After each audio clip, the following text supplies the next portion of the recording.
Greetings, everyone, and a very warm welcome to another edition of Marketing the Invisible. I'm Tom Poland, beaming out to you for a little Sunshine Coast in Queensland, Australia, joined today by Ilise Benun. Ilise, g'day from down under. Very warm welcome. Where are you based?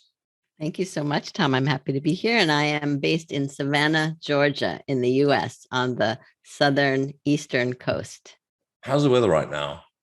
It's lovely, nice and warm for February, much warmer than usual, but just how I like it. Just slipping into spring. Sounds Yes. nice. Yes. For those of you who don't know Elise, she's a business coach for creative professionals. She's also a national speaker. She's the author of not one book, but 7 books. And she's the founder of marketing-mentor.com. Our subject today is how to get better clients with the proposal Oreo strategy. Now, for those of you who are not in the US, and Oreo is what is it, Elise? It's a sandwich cookie. It's a sandwich cookie and very yummy, I believe. Almost irresistible. Especially frozen. Oh, there's a twist. Did not know that. How to get better clients with the frozen proposal Oreo strategy. Let's rock and roll. Our 7 minutes starts now, Elise. Question number 1, who is your ideal client? My ideal client are creative professionals, so designers of all types, copywriters who want, I like to say, better clients with bigger budgets or bigger clients with better budgets. Or C, both of the above. Question 2, thank you for that. Very succinct, very precise. Question 2, 6.5 minutes left. What's the problem you solve for them?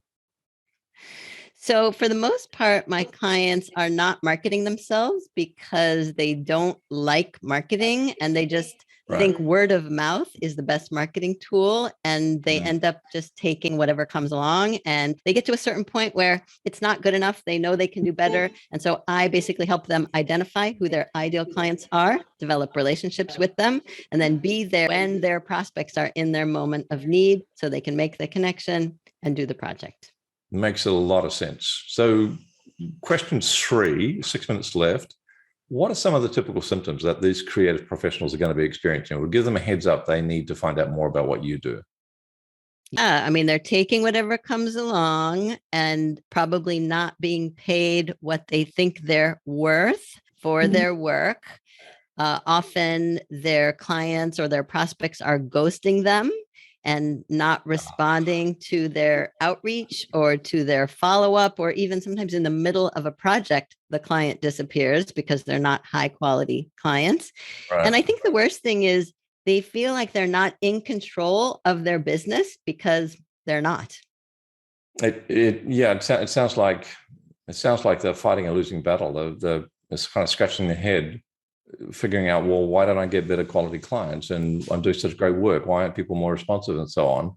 So we're talking about professionals. They're going to be making an effort. They're going to be trying stuff. So question 4, what I'm interested here is, what are some of the common mistakes that your clients, when they're new to you, tell you that they made before they found your solution? We've got 5 minutes left. Well, I mean, often the thing is that there are too many marketing tools to be using and too many ways to find prospects.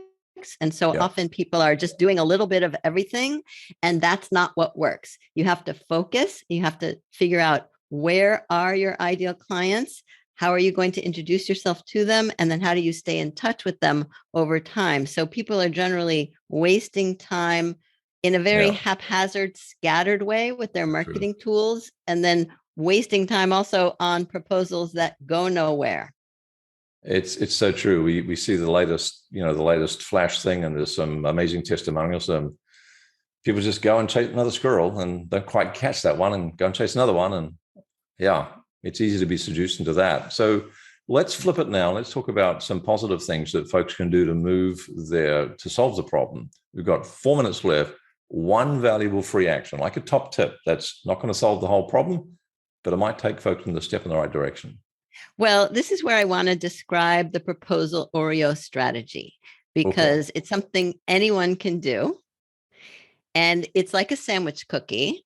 So instead of when a prospect says, just send me a proposal, and then you invest a lot of time on a proposal and you don't know if it's a good thing to do, instead you use the proposal Oreo strategy. Cookie number 1 is the qualifying conversation, where you gather the information to make sure that this is a good fit for you. And if it's not, you decline and you don't write the proposal. The cream in the middle is the proposal, the actual document that you write based on the information that you gathered in cookie number 1, the qualifying conversation.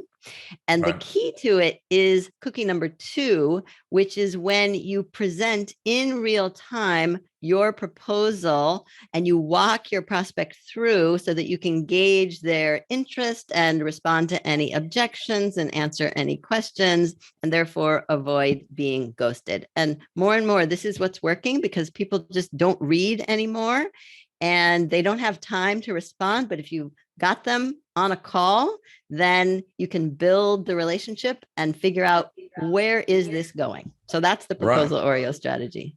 And would there be some value in presenting the proposal as a draft so that the prospect feels they have some input in it? Absolutely. I love that idea. And actually, you could even present it without pricing and say, I just want to make sure I've got everything we discussed in here before I put some prices to this. And part of the qualifying conversation should be where you find out what they can afford. What are they thinking number-wise? So that, again, you don't waste your time on a project and a prospect that can't afford you in the first place. There's some gold in there. Thank you for that. There's some great top tips, more than one.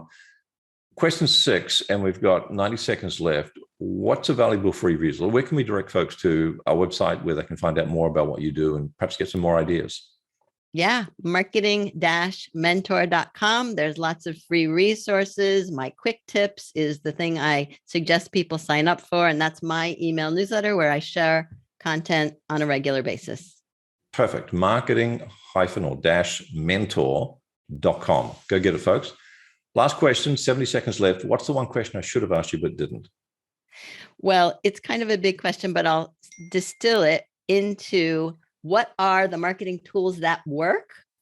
And they are strategic networking, targeted outreach, and content marketing, all focused on a particular niche or vertical market so that they see you over time. And then again, are reminded that you're there and don't forget about you when they have a need. Give me those 3 again, will you? Because we've got 30 seconds left. Strategic networking. So networking in a very strategic way, right? Not just anywhere. Right. Targeted outreach, which is hyper customized, super personalized outreach to the people who are your ideal clients that you want to work with. And then content marketing that speaks to their pain points. And that's in the form of blogs or articles or LinkedIn posts, all of the things that show that you know what you're talking about. Ilise Benun, thank you so much for your time and your insights and sharing so generously. My pleasure, Tom. Thank you. Cheers. Thanks for checking out our Marketing the Invisible podcast. If you like what we're doing here, please head over to iTunes to subscribe, rate us, and leave us a review. It's very much appreciated. And if you want to generate 5 fresh leads in just 5 hours, then check out www.5hourchallenge.com.